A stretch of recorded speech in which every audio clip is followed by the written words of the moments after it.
Hello, I'm Jane Parry, the Chief Marketing Officer here at Canaccord Wealth, and I'm delighted to be back on the Coffee Break podcast today after a couple of weeks off, and to be joined by Leah Bramwell, who is our Head of Tailored Investment Solutions. Morning. Good morning, Jane. Thank you for having me back. Nice to see you. So as you know, this podcast is based on our weekly markets review and aims to cut through the noise, demystify what's going on in a simple and easy to understand manner. So hopefully you can feel a bit more informed, more confident and more in control of your financial future, which, given what's been going on in the last few days in the Middle East, is more relevant than ever, I would say. So if you like what you're hearing, don't forget to follow us on Spotify or Apple or your podcast channel of choice, and you will never miss an episode. So welcome, and let's get into it. Grab your coffee and listen in for about the next 10 minutes. So as I mentioned, this week we are obviously looking at the sharp rise in market volatility following the dramatic escalation of the geopolitical tensions in the Middle East. So beyond the very, very real human cost, investors are worried about energy supplies and how the market behaves when uncertainty spikes like this. So today is about understanding what's moving the markets and what investors should and shouldn't do next. So first off, Leah, perhaps you can tell us a little bit more about how the markets have initially reacted to the tensions in the Middle East, accepting that things are moving very fast. So what we say and record right now might change within the next day or two, but let's go with that for now. Absolutely, Jane. So as you say, it's a very interesting week for markets, and escalation, like we have seen, would usually trigger a global risk-off positioning. So risk off. So moving away from risky assets, traditionally equities, Yep. and moving towards something more stable. So historically, examples of those types of assets might be government bonds, viewed as much safer, more stable. Gold would be another example. Safe haven currencies, so the US dollar, the Japanese yen, those types of areas, which in past conflicts like this have given stability and lower volatility as uncertainty increases. So what else is going on in the market? So just lots of volatility across the board. Yeah, so equity markets yesterday, Monday, started the week orderly, but reflecting uncertainty. So most markets were down 2 to 4%, except the US, interestingly, which was roughly flat. Today, Tuesday, markets down a similar amount, and futures, so the indication of what's going to happen when the US equity market opens, showing that the US will also be down a similar amount on market opening. So equities down. The US dollar has been strong. That's probably the strongest safe haven trade that we've seen so far. So the US dollar looking stronger versus most other currencies.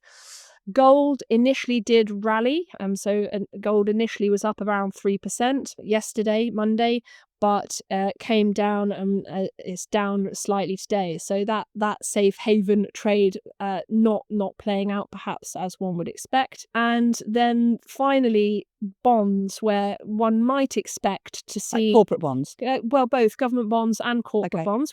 Government bonds in particular, we would expect to see those strong. So prices going up, yields coming down in response to people selling out of equities and moving into bonds, which are perceived as lower risk. We might expect riskier areas of credit to underperform government bonds. We're not seeing a lot of that going on in bond markets, and that's really because the main move that we have seen has been in energy prices. So oil thus far this week up around 20%. Natural gas also very spiking much higher. So energy markets really showing the main moves, and that is leading to a lot of concern around inflation. Okay. So just before we move on to inflation, so what you're saying is that in a normal situation like this, if such things are normal, people would generally trade out of equities into safe haven assets because they are normally relatively safe compared to equities. relatively less risky, I suppose, and provide capital preservation and protecting purchasing power. But given what's going on with inflation as a result of oil and gas, that's not what's happening in this situation. Yes, Is that right? exactly. And I mean, look, every shock is different. Yeah. And so in every shock, depending on what is driving that shock, the response, investor response will be different. So in this instance, investors are really responding at the moment to the uncertainty and their perception of what might happen in the future, rather Right. than actually anything fundamentally having changed at this point. Obviously, in the Middle East, if you are living in the Middle East or if you have family in the Middle East, you've got a very real exposure. But at the moment, the global economy fundamentals haven't changed as a result of this.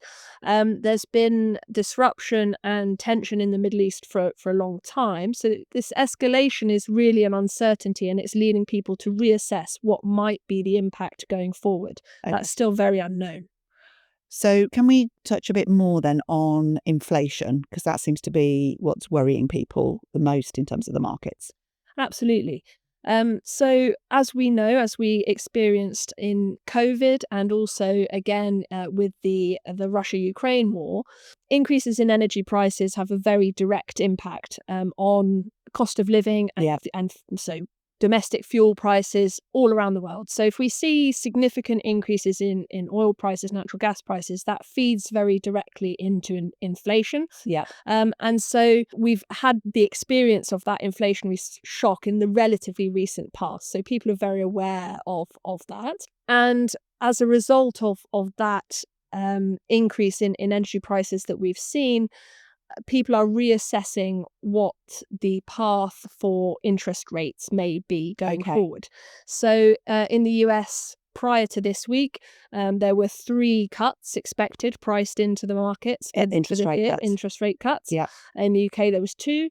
And after this movement in markets, there are now 2 cuts priced into the US and 1 cut priced into the UK. Okay. So that has been a driving force for bond markets. So we've seen significant increase in yields in the short and medium part of the curve for both treasuries and UK government bonds. So I think what you're saying is then, because the Middle East is central to global oil flows and actually natural gas, in Qatar is, I think, has halted some production as well.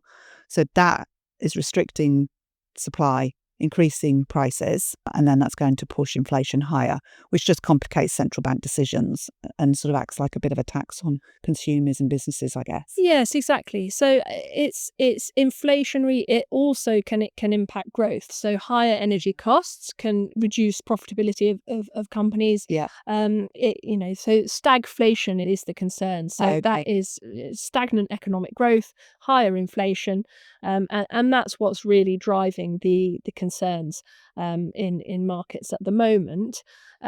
But I think it very likely actually that central banks look through shorter term changes in commodity prices like this. This isn't a sort of structural change. This is a short period of volatility Escalation, at the moment. That said, it's difficult to see how this comes to a very prompt diplomatic end. But at the moment, I think we need to just remain pragmatic and look through to the long-term implications for client portfolios. Keep calm and carry on. Keep calm and carry on. Yeah. And to be clear, markets have been relatively orderly. There's no panic obvious in markets. We've had a very strong start to the year. It's not at all surprising to see some of the gains that have been made in equity markets, in bond markets, in gold, to be given back a little bit in a period of uncertainty. So markets are still well up year to date. Some of these losses will be giving that back a little bit. There'll be some sort of taking money off the table going on, and I think we need to focus on the longer term picture. Brilliant. Well, thank you very much. That's a good sum up as to where we are, as in the middle of the week anyway. Don't know where we'll be by the end of the week. These things seem to be moving around very, very quickly. So just to sum up what is in my Canaccord takeaway coffee cup today, as we all know, the geopolitical tensions in the Middle East have certainly added a new layer of volatility to global equity markets. But the biggest impact or concern at the moment seems to be inflation, driven by oil and gas prices. So keeping an eye out for what impact that has and the complexity of central bank decision making, I guess, off the back of that going forward. So thank you very much. Yeah, sure. Thank you for your time. I hope you've enjoyed the Canaccord Coffee Break podcast today. Don't forget to hit follow.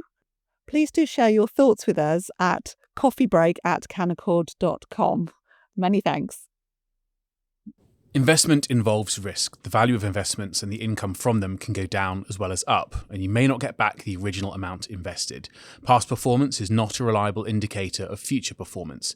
The information provided is not to be treated as specific advice. It has no regard for the specific investment objectives, financial situation, or needs of any specific person or entity.